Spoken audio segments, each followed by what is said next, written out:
Meus irmãos, a paz do Senhor, para mim é um grande prazer estar aqui mais uma vez com os irmãos. A nossa finalidade aqui é compartilhar um pouco da palavra do Senhor nosso Deus. E hoje, irmãos, começamos aqui a exposição da carta ou epístola universal de Tiago. Universal porque essa epístola, ela não é endereçada a uma igreja especificamente. Ela fala a uma igreja local ali do primeiro século, mas é uma carta circular.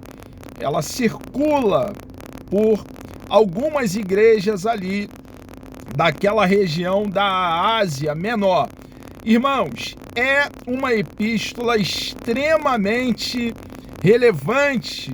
Vai ficar claro para nós que o conteúdo é muito consistente. Vamos então aqui às Sagradas Letras, Tiago capítulo 1, versículo 1. Tiago, a primeira palavra que nós nos deparamos na epístola é com o nome do autor, aquele que estava escrevendo a carta. Nós temos biblicamente o Tiago, filho de Alfeu, temos também o Tiago, filho de Zebedeu, irmão de João. Esse Tiago aqui, porém, é o irmão do nosso Senhor e Salvador Jesus Cristo. Nós tomamos conhecimento quando debruçamos sobre o rolo sagrado, sobre as sagradas letras para examiná-lo, seguindo a ordem de nosso Senhor e Salvador Jesus Cristo. Examinai as Escrituras, porque vós cuidar ter nelas a vida eterna, e são elas que de mim testificam. Que Maria, ela se manteve pura e virgem até o nascimento do nosso Senhor e Salvador Jesus Cristo. Jesus, então, ali, ele é concebido, gerado por obra do Espírito Santo, a terceira pessoa da Santíssima Trindade. A concepção do Verbo de Deus, do eterno Filho de Deus, da segunda pessoa da Santíssima Trindade, foi milagrosa. O nascimento, porém, foi natural. No nascimento do nosso Salvador houve sangue, contração, dor, e foi necessário cortar o cordão umbilical. Ao contrário do que a Igreja Católica ensina, que houve um deslocamento de útero, um deslocamento do nosso Senhor e Salvador Jesus Cristo pelo lado de Maria, ele se deslocando do útero milagrosamente no nascimento, para que eles então possam afirmar a falsa doutrina da perpétua virgindade de Maria. Isso nunca ocorreu. O nascimento, como eu já fiz alusão, reitero para uma fixação da verdade, foi natural. Depois que o nosso Senhor e Salvador Jesus Cristo nasce, Maria ali tem aquele período da purificação dentro da cultura judaica do primeiro século. Passando esse período de purificação, depois do nascimento do nosso Senhor, José coabita com a donzela Maria e nasce filhos e filhas. Dentre esses filhos está então Tiago. Esse Tiago que escreve essa carta, que foi um líder de uma igreja ali em Jerusalém. Então estamos aqui diante de um homem de comunhão com Deus, intimidade com Deus, relacionamento com Deus. Um homem que foi amadurecido. Por quê? eu estou dizendo que ele desenvolveu e foi amadurecido. Porque no ministério público do nosso Senhor e Salvador Jesus Cristo, que durou 3 anos a 3 anos e meio, eles, os irmãos do nosso Senhor e também esse Tiago, não creram que Jesus era o Messias vaticinado, profetizado pelos profetas do Antigo Testamento. Depois da ressurreição do nosso Senhor, Jesus ressurge dentre os mortos, passa 40 dias aqui dando instruções aos seus discípulos. Depois dos 40 dias, então, lá no Monte das Oliveiras, ele é assunto aos céus. Nesse período de 40 dias, Jesus, então, aparece para esse Tiago também. E aí sim, ele passa a crer piamente no nosso Senhor e Salvador Jesus Cristo. A história cristã revela também que esse Tiago era um homem de oração. O seu joelho era como o joelho de camelo, de tanto orar. Irmãos, nós precisamos andar nas pisaduras de Tiago. Precisamos manter uma vida de oração, de busca, uma vida tomando tempo para falarmos a sós com o nosso Deus. Precisamos manter comunhão com o nosso Deus, relacionamento, intimidade, e essa sintonia com Deus só é possível através de uma vida diária de oração. Tiago, servo de Deus. É muito interessante essa colocação de Tiago, que ele deixa bem claro aqui que ele é servo. A palavra servo aqui no português vem do termo doulos. A definição de doulos é escravo. Tiago tem com clareza bem firme que ele é servo, é escravo de Deus. Ele alinha a sua vontade à vontade de Deus. Ele se submete a Deus. Ele não tem Deus somente como seu Deus. Tem como seu Deus, mas também como aquele que é Senhor da sua vida, aquele que tem direito da sua própria vida. Nós também, irmãos, devemos ter, assim como Tiago tinha clareza no seu posicionamento. Está claro para cada um de nós cristãos que o nosso Deus deve nos governar. Devemos ser norteados pelo nosso Deus. As orientações do nosso Deus estão na sua palavra, que é o nosso manual, as sagradas letras, o rolo sagrado. Precisamos tomar tempo para entender a vontade de Deus e torná-la realidade na nossa vida. Precisamos nos submeter ao nosso Deus. Somos como aquele escravo da orelha furada do Antigo Testamento.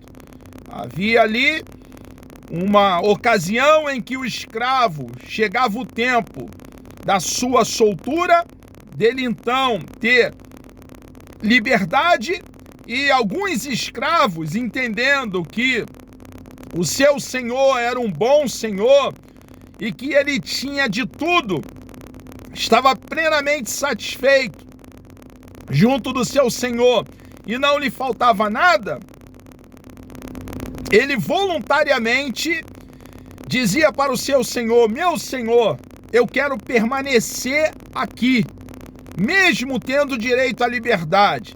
O senhor daquele escravo pegava ele, levava ele em um determinado lugar e furava a sua orelha com uma sovela. Então, o escravo da orelha furada era um escravo voluntário que queria servir o seu senhor para sempre, entendendo que não havia outro lugar melhor do que estar servindo o seu senhor e próximo do seu senhor. Nós cristãos somos escravos da orelha furada, e quanto mais escravos nos tornamos do nosso Deus, mais livres somos, porque somos plenamente satisfeitos. Temos liberdade de amar, servir, adorar, engrandecer, enaltecer o Deus que proveu eterna salvação para cada um de nós que cremos em Cristo de todo o coração. Tiago ainda prossegue: servo de Deus e do Senhor Jesus Cristo. É muito interessante aqui analisar que Tiago, a despeito de ser irmão do nosso Senhor e Salvador Jesus Cristo, ele não se vale desse parentesco. Ele aqui demonstra humildade, não uma falsa aparência de humildade, não uma autocomiseração, coitadinho de mim, eu sou pequenininho. Não, 1000 vezes não. Tiago aqui é um homem equilibrado. Quando ele usa essa expressão, servo do Senhor Jesus Cristo, ele demonstra uma humildade que nasce no coração, do interior. E ele, quando usa essa expressão, a despeito de ter crescido debaixo do mesmo teto do nosso Senhor e Salvador Jesus Cristo, ter nascido da mesma mãe, ter se amamentado dos mesmos seios de Maria, ele entende com clareza que ele é doulos, que ele é escravo do Senhor Jesus Cristo. Jesus é aquele, irmãos, que nos resgatou das trevas para a luz. Jesus é aquele que nos comprou e nos arrancou do mercado de escravo.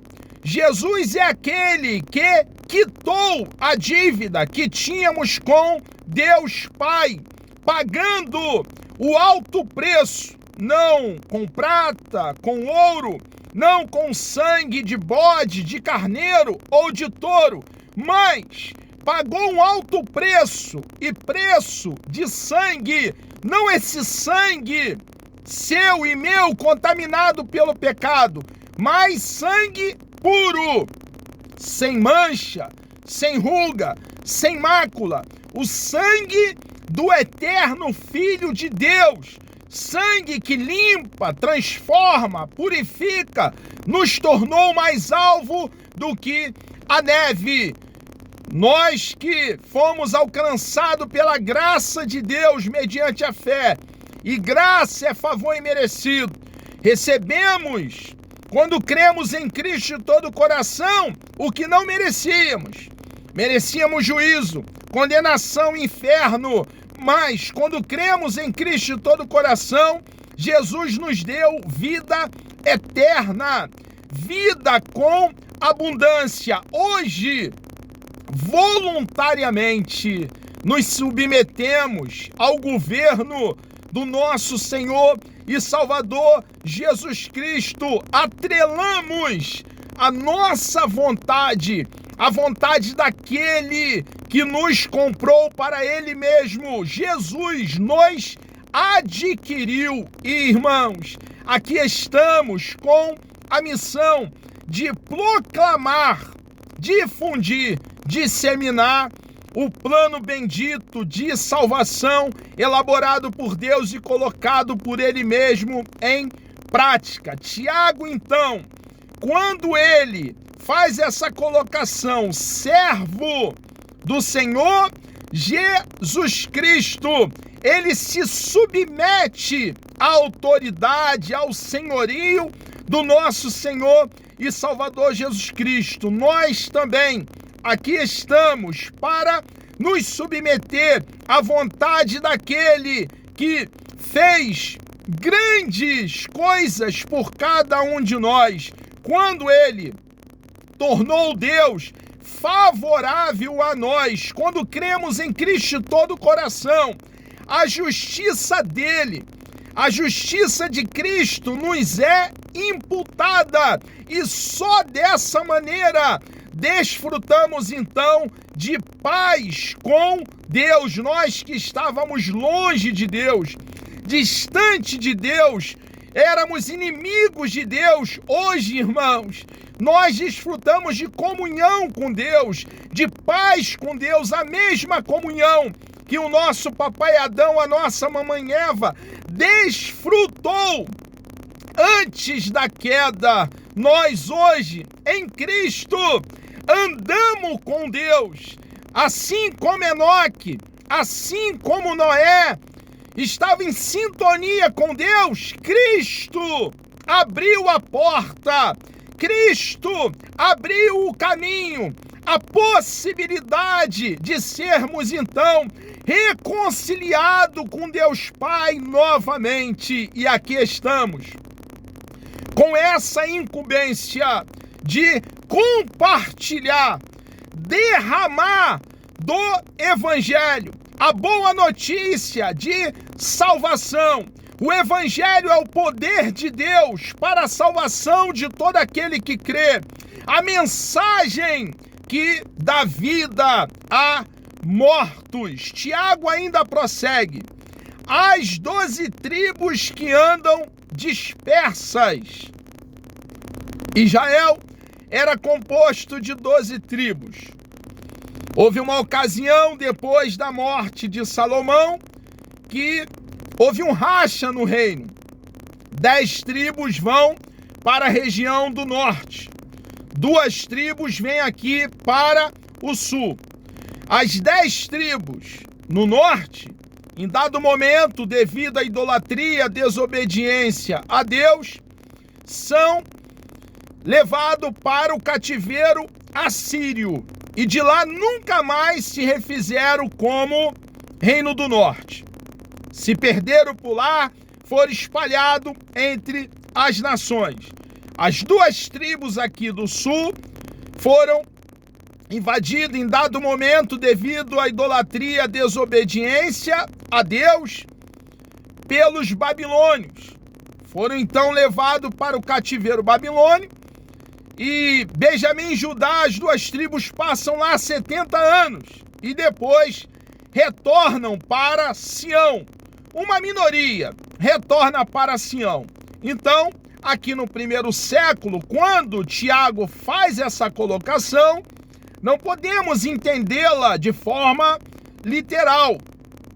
Claro que no meio da igreja havia cristãos judeus,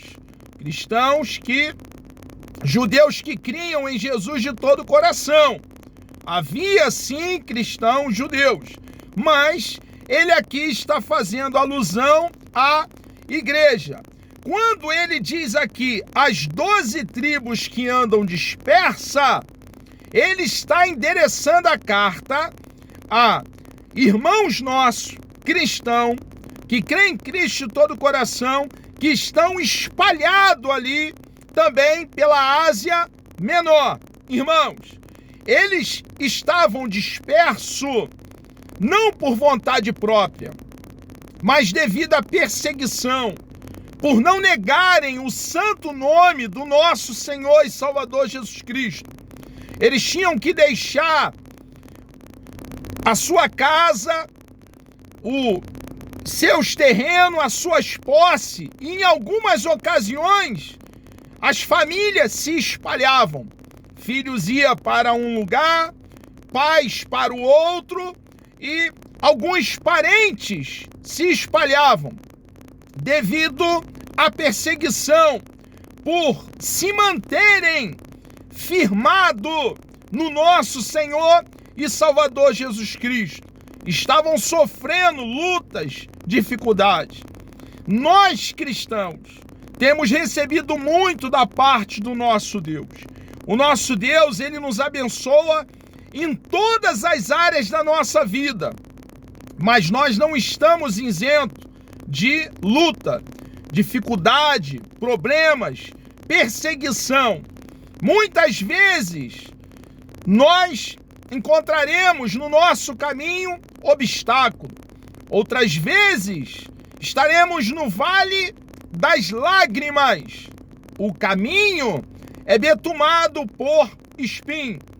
Em alguns momentos da nossa vida, nós achamos que o mal que tem acontecido conosco é somente conosco que está acontecido, nós cristãos, de uma forma individual e pessoal. Meu irmão, quando nós estivermos no epicentro do problema, que um dia nós estaremos como cristãos, nós precisamos estar conscientes de que existe cristãos espalhados no planeta Terra, irmãos nossos, que estão passando por dificuldade e problema muito maior do que o nosso, mas eles estão firmados em Deus. Houve um momento dos impérios, dos Césares, que o cristão, ele não somente precisava adorar a César. O que você está dizendo, irmão Luciano? Eles não precisavam abandonar o cristianismo. Era tão somente se manter como cristão e se curvar diante de César. Irmãos, os cristãos não aceitavam essa condição como cristão de se curvar diante de César, de ficar em cima do muro, de que houvesse essa mistura de ser cristão e ao mesmo tempo adorar um imperador. E eles eram massacrados, dizimados, muitos passavam por muitas dificuldades. Nós cristãos, irmãos, nós somos cristãos, seguidores de Cristo. Semelhante a Cristo é a definição do termo cristão. Nós somos sal. E se nos tornarmos insípidos, nós só serviremos para ser pisado pelos homens. Nós somos o que somos e precisamos, irmãos, firmar o que nós somos. A nossa adoração somente deve ser endereçada àquele que deu a vida por nós. Nós não podemos adorar a ninguém mais, somente o nosso Deus. Somente o nosso Deus tem direito de primazia, de primeiro lugar, de ser engrandecido por nós, que nele cremos. Ele então endereça a carta à igreja dispersa e ele deseja a essa igreja saúde. A saúde que Tiago deseja à igreja aqui é uma saúde espiritual, que eles se mantenham firmados em Deus, que não se curve diante das lutas, dos problemas, das dificuldades, mas que eles permaneçam olhando para aquele que é o autor e consumador da sua fé. Mas Tiago aqui também, quando ele diz saúde, ele também deseja e ora para que a igreja, cada um dos cristãos, o rebanho de nosso Senhor e Salvador Jesus Cristo, tenha saúde física. Com saúde física, nós temos possibilidade de anunciar a palavra do nosso Deus, cumprir a carreira que nos está proposta. Então nós, irmãos, precisamos cuidar da nossa saúde. uma boa alimentação, tomar uma quantidade boa de água, periodicamente ir ao médico, fazer uma bateria de exame preventivo e estarmos aí seguindo as orientações da medicina.